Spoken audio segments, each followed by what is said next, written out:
Reading a little bit from Henry David Thoreau.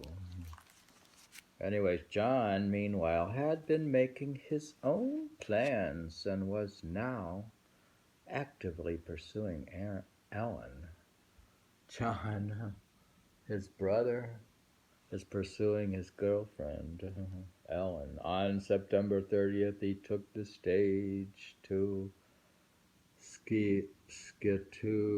Scituate, I don't know where that is, and knocked on her door. Unconscious of the awkwardness he created. Her parents were away on a 2-week trip to Niagara Falls, leaving Ellen to care for Edmund and George.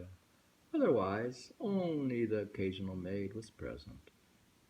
It was a scandal. There was John, quite immovable, with no chaperone in sight. Ellen did not send him away, nor did she tell her parents of his visit. To Aunt Prudence, who knew all about it, Ellen insisted the maid was there, even though she had sent her away, it being much more pleasant without a stranger in the house for John's visit. Must have taken some time to clear the air after the Seawalls learned from the neighbors that their daughter had been entertaining a young man in their absence. John tried to smooth things over with a second courtesy visit during Thanksgiving, so that Alan's parents could look him over themselves. For Christmas, Prudence brought both brothers to Scituate. Both came bearing gifts. John brought South American opals for Alan's mineral collection, and Henry brought a volume of Jones Very's poems. His gift exemplified transcendentalism at its most formally elegant and most doctrinally dangerous. Very Very had been dismissed from Harvard after proclaiming himself Christ resurrected. My goodness. Perhaps Henry thought who proclaimed it? Jones Very's poems. Why is he carrying Jones Very? Now, Henry David Thoreau is taking poems from Jones Very, who proclaimed himself Christ resurrected. Quite interesting. Perhaps Henry thought he had little to lose, for at this point John was fully in the lead. That fall, Henry gloomed in an essay on friendship, that to be actually separated from that parcel of heaven we call our friend, with the suspicion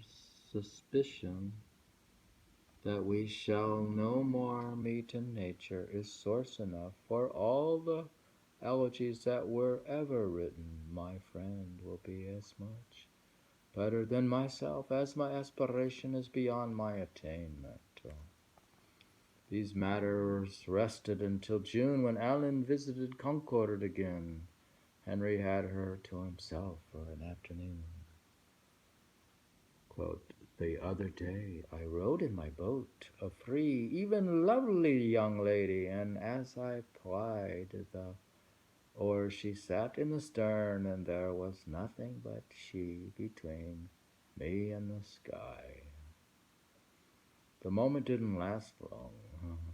July 20th was the first anniversary of Alan's arrival in this universe, and was the first anniversary.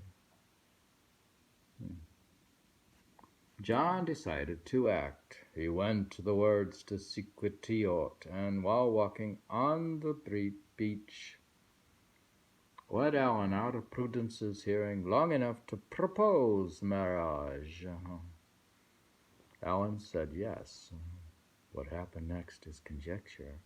Alan scissored those pages out of her diary, but remorse set in immediately. she said she loved not John, but Henry. When her mother, horrified, insisted she break the engagement out of respect for her father, she did. By the time John returned to Concord 2 days later, it was all over.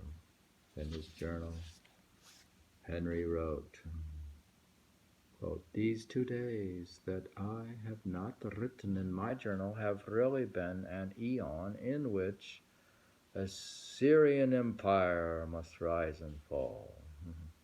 How many Persias have been lost and won in the interim? Night is spangled with fresh stars." Unquote. Now it was John's turn to gloom, and he did, quote, "Tonight I feel doleful and somewhat lachrymose and desponding bluely," unquote, he wrote in his own journal. Quote, "Not absolutely suicidal, can say with truth, I think this the vilest world I have ever been in," unquote. It couldn't be, he joked mordantly, that he was, quote, "crossed in love." No, it must be that, quote, indigestible compound, unquote, concocted by the, quote, kitchen cabinet wasn't sitting right. Quote, "Wouldn't be uncharitable, but certainly things in my chemistry laboratory don't assimilate kindly, rather more chyme than chyle, I fear, and something of that sort, hence my gloomy feelings." So she got engaged with John. John She loved says she loved Henry. How did she do that? Women react blind. It seems she liked them both, so she tried them both out. She tries them both. Well, that's fair. Whoever it's just a matter of attendance. Whoever arrives first wins. John's famous gift for gab jollied him out of disappointment, but Henry's gift for words may have been his own undoing.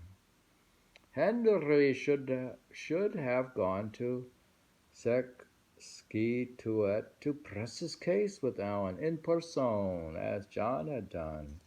Instead, he tried to woo her long distance with poetry. What do you think he should have done, dear? Write poetry by letter or go there? Who? Henry. It says he wooed her long distance with poetry. Mm-hmm. In November, he wrote Ellen proposing marriage. The letter does not survive, but his journal preserves a few words of the draft. They suggest he opened by alluding to his love poem, the Alphabet, Alan's favorite, in which he imagines the two of them voyaging together into the dawn. Quote, "I thought that the sun of our love should have risen as noiselessly as the sun out of the sea, and we sailors have found ourselves steering between the tropics as if the broad day had lasted forever. You know how the sun comes up from the sea when you stand on the cliff and doesn't startle you, but everything and you too are helping it."